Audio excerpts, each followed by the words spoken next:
Alright, so if you found your way to this video, then I would imagine that you've probably been well familiar with some of the sentiment and some of the noise that's been circulating online for about the last, year or so, that is involved with this kind of quarter-life crisis that Gen Z is finding themselves in right now, since a lot of them are just graduating university, high school, they're getting into college, getting into the workforce, and immediately figuring out that there is largely been this failure to launch for a lot of them, and that finding the success that our parents and grandparents had is going to be probably not as easy to obtain.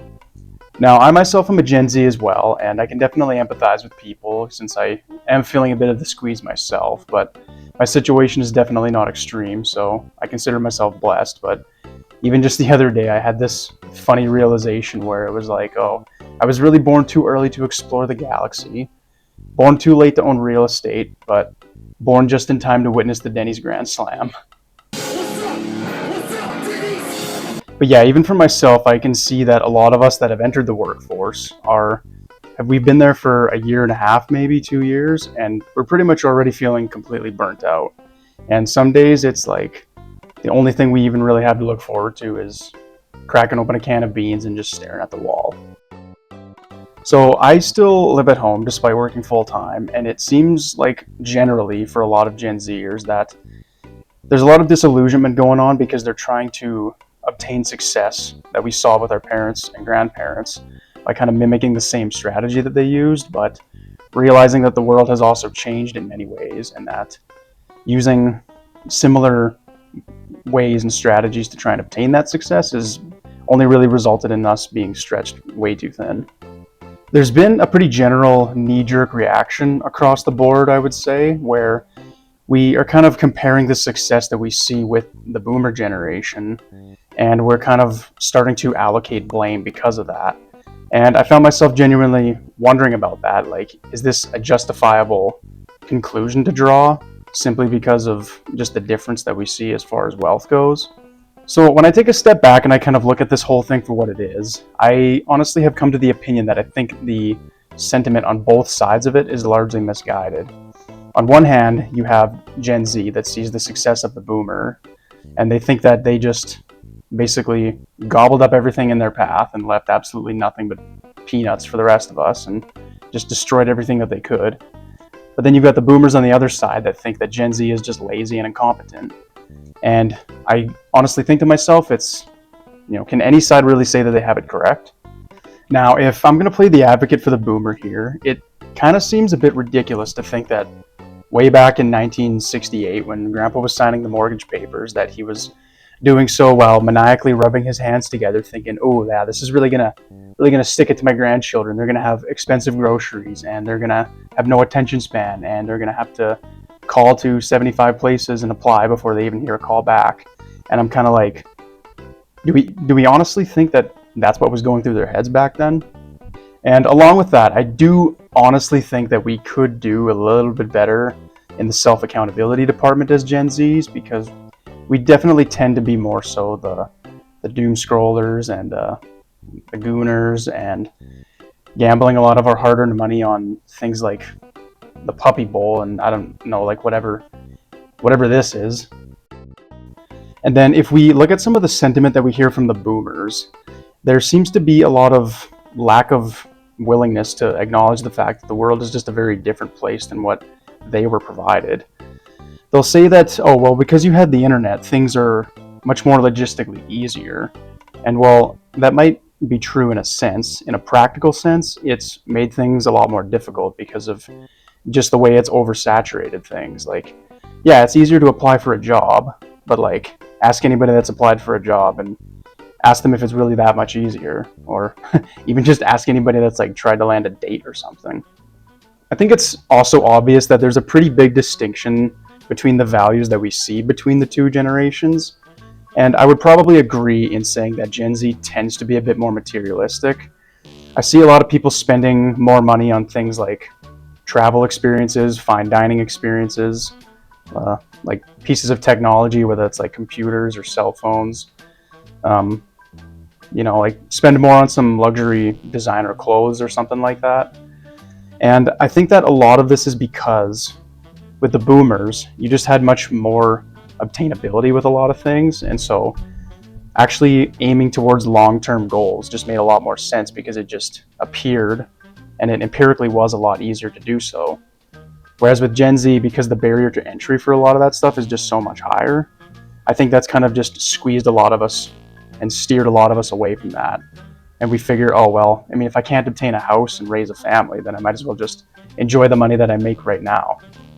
Interestingly enough, though, I honestly don't think I've experienced much of that sentiment from the boomers myself. It seems that a lot of the ones that I encounter kind of have a more empathetic approach, and they're like, oh, well, yeah, it looks pretty tough out there for you, man. I'm not sure how you're going to do it, but I hope you figure it out. And I'm just like, here, yeah, thanks, man. So you can see that both sides agree that there is a problem present, but neither side can really agree on what the problem actually is or how the problem came to be.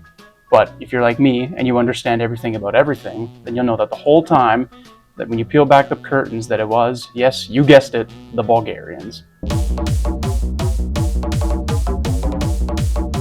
But yeah, honestly, I think that it's undeniable that the world is just objectively different, and I believe that it's objectively more difficult for Gen Z to actually get ahead financially nowadays. And we're actually going to look at a little bit of data to explain how that essentially is. So, looking at this one chart here, this here is the median sales price of houses sold for the United States. It's important that you look at the median as opposed to the average, because the median is going to take into account like the volume of homes too, whereas with the average, you would see the numbers kind of skewed upwards a little bit because you'd be lumping in a lot of like the higher end large luxury homes, and those would kind of skew prices a bit higher, whereas the median is going to be more accurate because it just takes into account starter homes. And starter homes, they're smaller, they're less expensive, and there's just a lot higher volume of them. And it's typically the point where people get into the housing market altogether. So you can see here that things were relatively flat here throughout the early 60s, the 70s, 80s you see a bit of an uptick, 90s still relatively flat, and then kind of like the early 2000s is when things kind of really started to tick upwards. And there was certain financial and economic factors that led to that, but that's a little outside of the scope of this video. But if you look at sort of the early 2010s, then that's when things really start to kind of speed up. And then the verticality really kind of gains momentum here around 2020. We've seen a little bit of a plateau here in the last few years, but the thing is we don't really necessarily have much reason to think that it's going to slow down when we get to the idea of how money works later in this video. All right, then here's another chart here where it just simply says, how long does it take to save for a house? So we got years of saving an average income required to buy an average house. And for a good chunk of time here, throughout the 50s, 60s, 70s, it was literally just hovering around like 2 to 2.5. We see a nice sharp incline following the 1970s, and then you get way all the heck up into 7, which is a lot bigger than 2. Another one here, home value change versus income change from 1965 to 2021. We can see pretty flat here with the income change, but you see pretty steady increase in home value change, and you can just kind of see how that spread there is going to cause issues.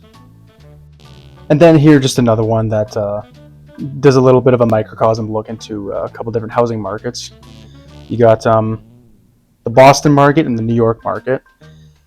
And you can see here that the median house price just kind of tweedledums its way off into the woods here, whereas the household median income just kind of stays flat, relatively speaking. All right, and then just one more chart here, just because we got Campbell's condensed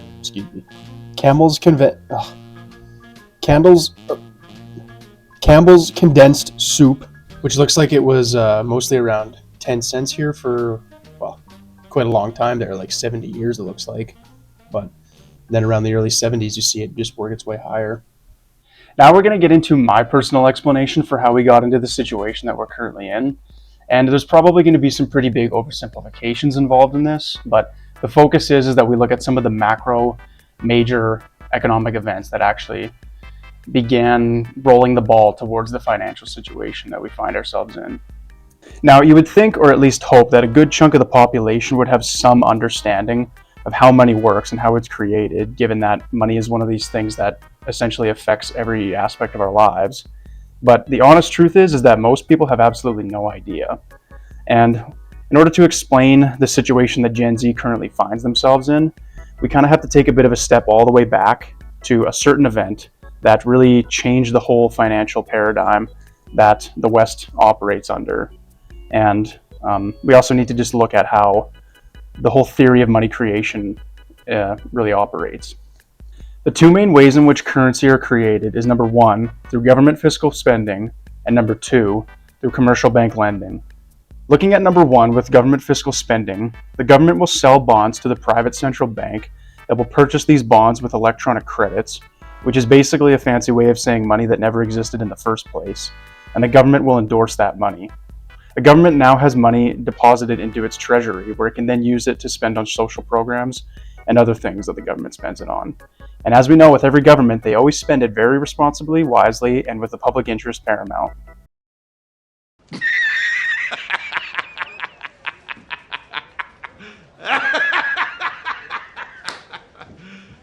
Now, looking at the second version of money creation with commercial bank lending, you have savings and checking accounts that people have deposited in commercial banks.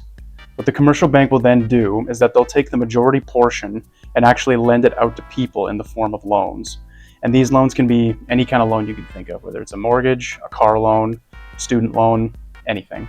Now, if it didn't quite sink in on how that is a method of money creation, then I'll just use a tiny little example to help explain. If you deposit $1,000 into a commercial bank, into a checking account, then the bank will usually take around 90% of that money, so about $900, and then loan that out to somebody that takes a loan. But the interesting thing here is that you still have a claim on the $1,000 that you originally deposited, but then $900 was given to somebody else that was used to purchase something. So now you have a claim for $1,000, whereas the person with a loan went out and purchased something for $900. So now you have $900 created from $1,000 in deposit. But the fun actually doesn't stop there, because a lot of the time the money that gets loaned out based off of these deposits can also get redeposited into another commercial bank, where the whole process of fractional reserve lending is repeated once again. And if you keep doing this again and again, you can see how this whole effect will compound to a lot of money creation. Altogether, this commercial bank lending procedure creates about 90% of the money in circulation. I'll spare you some of the details of how the whole banking system came up with this scheme, because we'd have to go through the whole history of the Romans and medieval goldsmiths, and even Michael Jackson, if you can believe that. And we're going to fast forward to the year 1971. So up until 1971, the United States had what was called the gold standard. Well, okay, technically it was called the gold exchange standard, but we don't need to get into specifics on how that worked. But all that you really need to understand is that this system basically was a gold-backed system, which meant that every single dollar that was created fiscally had to be backed by actual physical gold held in the government's treasury. This kind of helped create a bit of a cap to keep things in check so that you couldn't just print money unlimited up until that point. But in August of 1971, due to a bunch of political mumbo-jumbo that we won't get into, the United States decided to end the convertibility of US dollars into gold. And so at this point, it meant that now every single fiscal dollar that could be created did not have to be backed by gold, so they could essentially create it to an unlimited extent. I also love how the Nixon government said that they were going to be doing this temporarily, but we all know that when the government says they're going to do something temporarily, it really just means that it's permanent.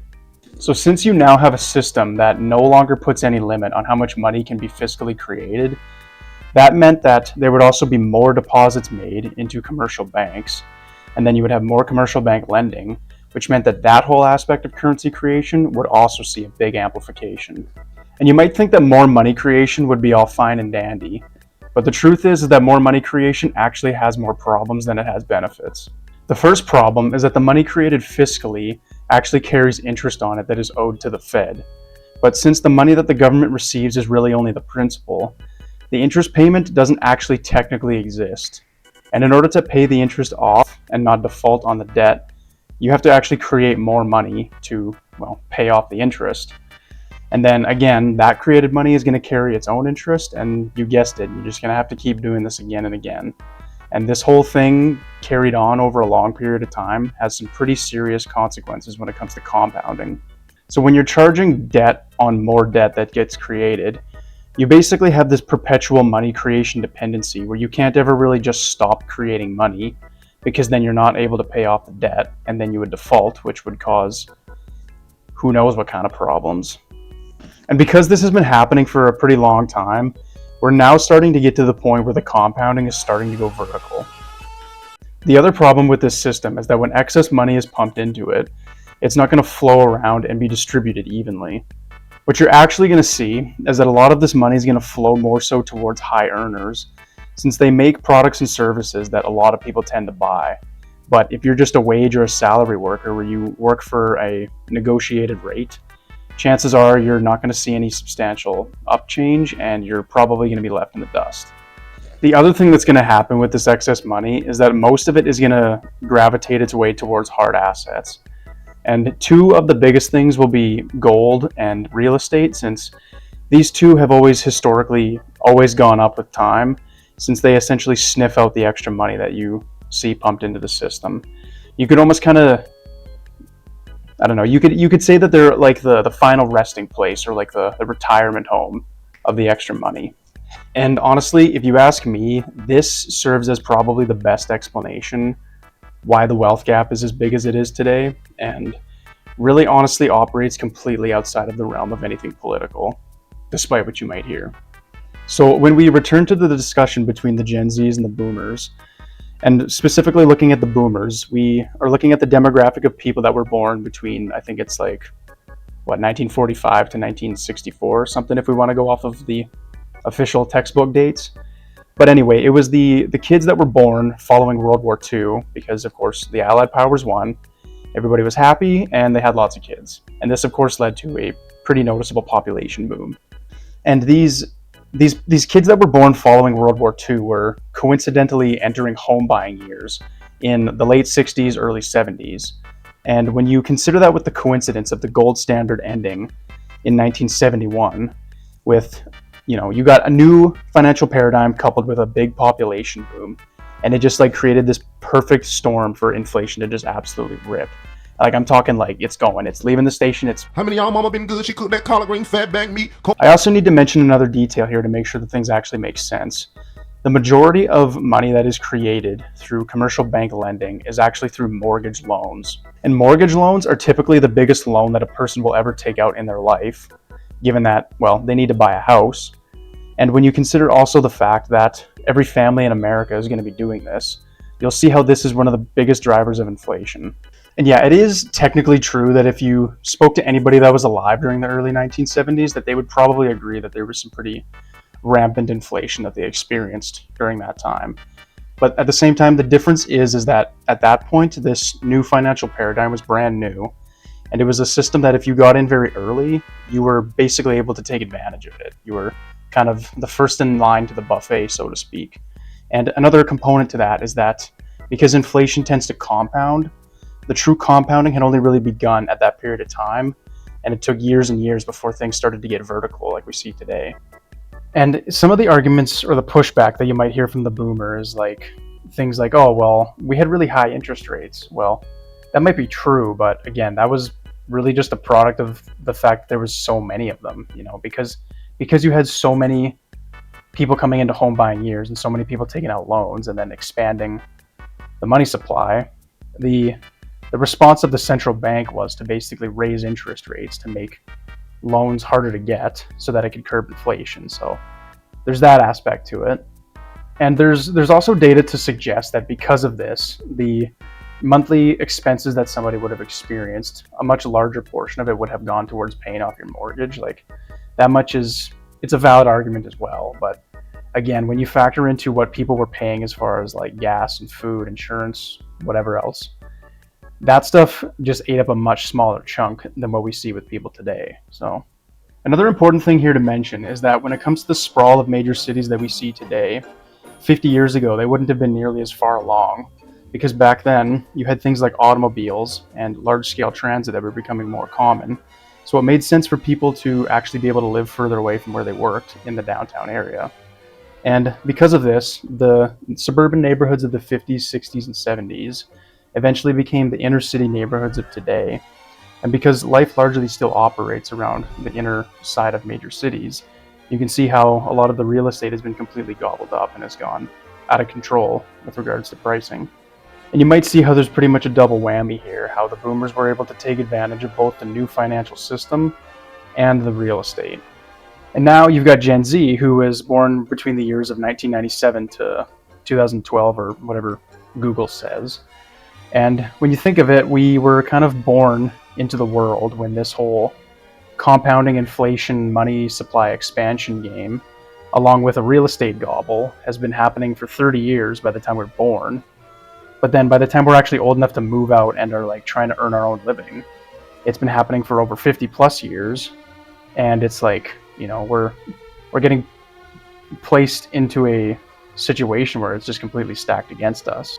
And one thing that I noticed personally that honestly really has me scratching my head is seeing some of these people that are born in cities like Vancouver or New York, Southern California type places, and it's kind of a bit of a scary realization because I live in a pretty reasonably affordable city, and even for us, like, there's quite a squeeze. And so I think of some of these other people and genuinely wonder how they're actually going to pull it off. But no, seriously, like, imagine that you're born into one of these places and you're like, gee, oh man, I'm sure I'm lucky I get to live here in such a beautiful city. Just look at the view. There's so many opportunities out there, and man, the future sure does look bright. Now I'm finally an adult and I can move out and be independent and... Oh. Oh, okay, well, maybe not. Alright, so right before I wrap this up, I also realized that I kind of fire-hosed you guys with a lot of information about banking that you probably never heard before, so I'm just going to do a bit of a quick recap here just to make sure everything can sink in. So number one, before 1971, we have the gold standard, where every single dollar that was fiscally created had to be backed by physical gold, which meant that there was essentially a limit. But this money would eventually make its way into commercial banks, where the banks would then use the majority portion of that money and loan it out, and eventually that money would be deposited into other banks. And this repeated process of loaning and depositing between multiple banks would multiply the original money by about 9 times, which means that about 90% of the money circulating was created through this commercial bank process. Number 2, in 1971, you have removal of the gold standard, which meant that there was virtually no limit on how much money could be fiscally printed. And because this operated as the base currency, and since it now has no limit, that meant that the commercial bank lending, which multiplies the base currency, will also have an amplified effect. Number 3, the majority of this 90% of the money created by the commercial bank lending is done so with residential mortgages, which essentially means that housing is the primary driver of money expansion and therefore inflation. Although inflation was high in the 1970s, boomers were still able to take advantage of this new monetary system very early on, before the compounding effects of inflation had time to mutate into what we see today. And number 5, a good chunk of the inner city real estate was purchased in this period of time as cities rapidly expanded. And because life still revolves mostly around big cities, a lot of the inner city real estate remains in high demand, but the supply is essentially gone, resulting in high prices for the new generation of home buyers. All right, so now the $1,000,000 question is, well, what do we do about all this? And, well, I wish I had like a really good answer. I mean, honestly, I think that like at the end of the day, the people that are going to determine the quality of our future are ourselves. And ultimately waiting on somebody or the government especially to come through for you, I think is just foolish. The world is definitely a different place than what our parents and grandparents grew up in. And I think it's important that we all have to kind of acknowledge these differences and do our best to adapt accordingly. Navigating the future from here on out is definitely going to require a little bit of outside the box thinking. And I mean, just some simple ways that I've kind of taken initiative on this is like I've decided to live at home a bit longer, save a bit more money. Even if I'm paying rent, I'm paying rent to my parents. and that way the money kind of just stays in the family. You can also look to invest your money in inflation-sensitive assets, of which I think there is actually pretty good opportunities out there. No, I'm not. No, not you. No, I'm not talking about you. No, get out. Get out of my face. I'll just leave this chart here for you to think about. But yeah, otherwise, thanks again for sticking around, and hopefully this sheds a little bit of light on it, and we'll see you next time.